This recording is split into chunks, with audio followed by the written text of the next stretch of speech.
Primeiro, eu acho que o custo da alimentação, de fato, cresceu, mas isso não tem a ver com a crise, né? Na verdade, se houver essa crise mesmo, provavelmente vai baixar determinados preços, porque vai haver diminuição do consumo.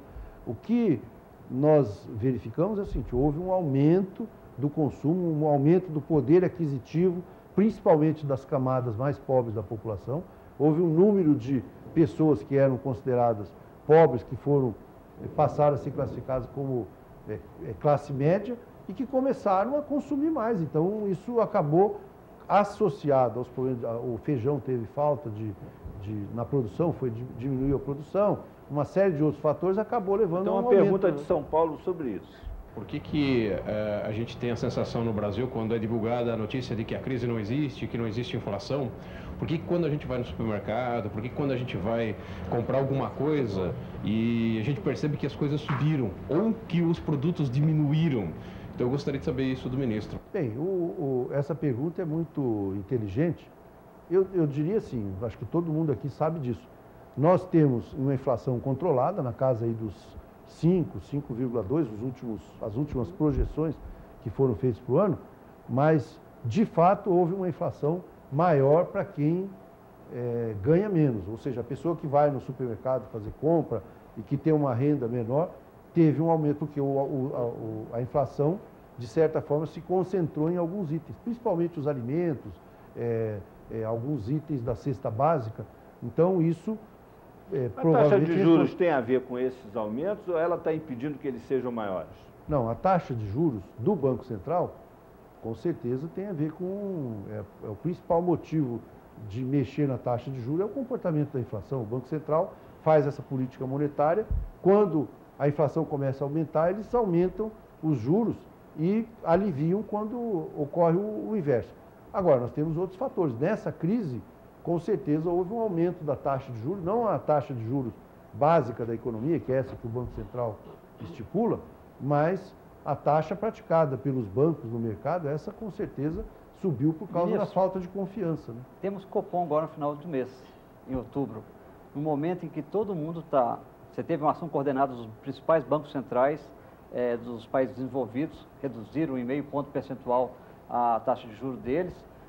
No momento em que tem sinais claros de desaceleração da economia mundial, com sinais claros de que a nossa economia também vai diminuir, talvez não tanto como vocês apostam que não vai ser, mas cria-se todo um cenário de que oposto do que aquele que o Banco Central trabalhava com ele no início do ano, quando começou a subir os juros.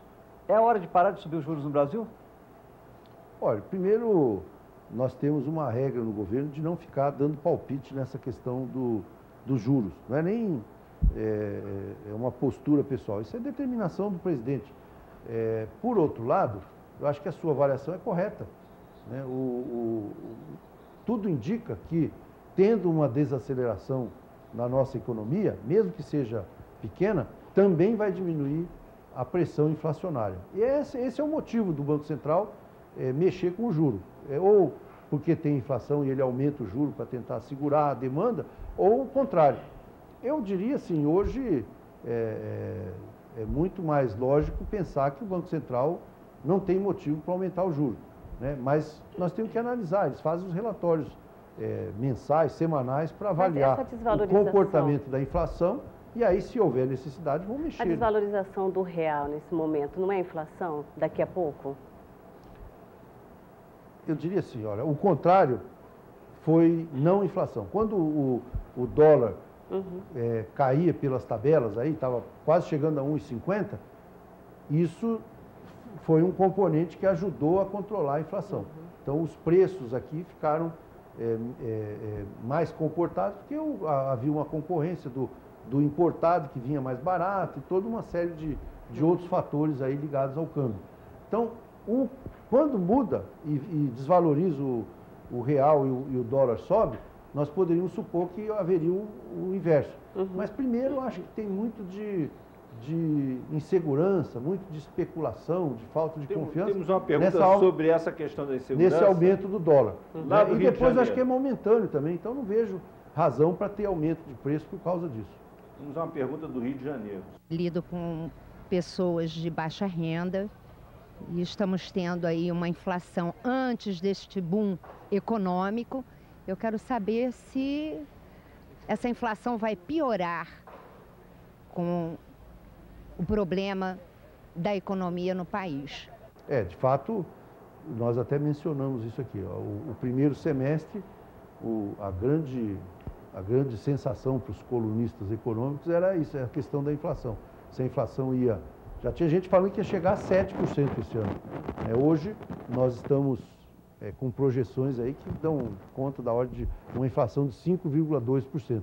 E, de fato, a nossa telespectadora tem razão, até porque isso é associado com outro fenômeno que alguns preços subiram mais do que a média. Então, a inflação para quem tem renda baixa acabou sendo maior. Em 2009, nós temos condição de levar a inflação para a meta de 4,5%, que é o que o governo estipulou para o Banco Central, e talvez um pouquinho diferente disso, 4,7%, 4,8%, não sei. Esse Natal vai ser melhor ou vai ser pior do que o do ano passado? Esse Natal, com certeza, vai ser um Natalzão, porque nós estamos com um emprego de vento em popa. O Brasil vai gerar 2 milhões de empregos esse ano. As vendas do comércio já vêm fortes de antes, né? Estava falando, essa semana saiu as vendas do comércio em agosto, nós estamos crescendo mais de 10% ao ano. Os reajustes salariais das categorias todas aí, quase 100%, foram acima da inflação, ou seja, os trabalhadores conseguiram ganhar uma parcela do ganho de produtividade das empresas. Então, tudo indica que nós vamos ter um Natal muito positivo, né? Mesmo com essa perspectiva de que nós tenhamos um crescimento menor. O que eu traduzindo, Azevedo, eu acho que o povo não vai adotar medidas para garantir, não vai ficar chorando antecipadamente por uma coisa que não consumidor no Natal, porque o povo no final do ano aproveita para comprar bens de consumo duráveis, né? O governo vai garantir crédito para as pessoas fazerem suas compras no final do ano? Olha, nós já estamos trabalhando para isso. Essas medidas que o Banco Central adotou e já foram liberados, não dinheiro público, mas dinheiro dos depósitos populares nos bancos, foi liberado mais de 100 bilhões de liquidez para os bancos, né? Se houver demanda, é uma grande oportunidade, até porque os juros no Brasil são altos, todos nós reconhecemos isso. Então você, num momento como esse, fazer empréstimo para as grandes lojas, para o consumidor... A população pode se endividar? Você acha que é o momento de aconselhar a população a se endividar? Olha, eu acho que a pessoa só deve se endividar, em qualquer hipótese, se ela tem uma margem de segurança de que vai ter renda, vai ter salário, vai ter o seu comércio trabalhando.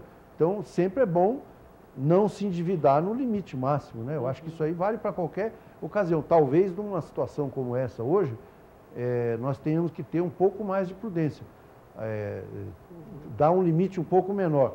Mas também, supor que a gente, não vou comprar nada porque pode ter uma situação ruim, isso seria antecipar a crise que ninguém quer.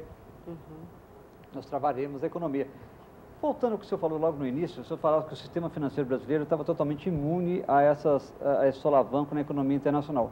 Só que essas medidas que o Banco Central andou tomando nos últimos dias, de injetando dinheiro na economia, mostra que houve sim um certo contágio na nossa economia, na medida em que o fluxo de crédito no país também travou. Isso não mostra também que a gente corre um certo risco nessa área de crédito?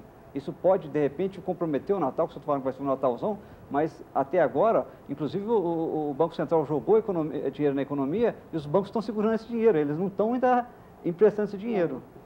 É verdade, olha, mas vamos tentar contextualizar. O crédito no Brasil ainda é muito limitado. Em 2003, quando o presidente Lula assumiu, nós tínhamos aproximadamente 22% do produto interno bruto em crédito, ou seja, 22% de tudo que era produzido era traduzido em crédito.